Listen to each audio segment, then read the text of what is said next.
Sebanyak 14 harta alih yang tersenarai dalam notis sitaan paksa dari sebuah rumah di Ampang Jaya pada Rabu lalu disahkan bukan kepunyaan Ketua UMNO bahagian Sungai Besar Datuk Seri Jamal Mat Yunos. Menurut laporan Malaysia Gazette, Peguam Nasir Yusof menjelaskan bahawa barangan yang bakal disita bagi melangsaikan penghakiman tertunggak berjumlah RM66,061.85 kepada Ahli Parlimen Seputih Teresa Kok sebenarnya milik Amin Daniel.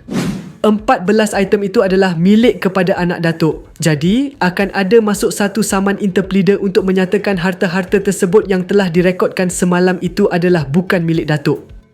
Kami akan failkan kepada mahkamah tidak lama lagi berkenaan dengan interpleader, katanya ketika ditemui pemberita di luar pekarangan Ibu Pejabat Polis Daerah Ampang Jaya di sini hari ini.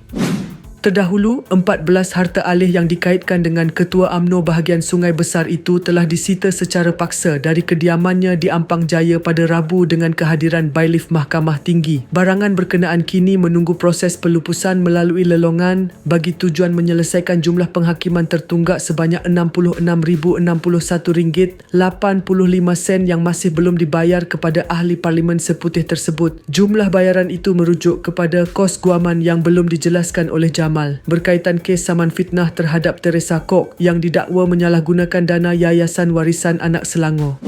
Dalam perkembangan sama, Nasir turut menegaskan bahawa semua harta termasuk rumah di Ampang Jaya itu adalah milik Amin Daniel. Ini kerana harta tersebut adalah milik anak Datuk Seri Jamal dan rumah tersebut juga merupakan rumah kelamin bagi anak Datuk Seri Jamal, katanya. Sementara itu, seorang lagi peguam, Rajinder Singh mendakwa tindakan pihak-pihak yang melaksanakan penyitaan harta alih milik anak Jamal pada Rabu lalu merupakan satu bentuk penyalahgunaan kuasa.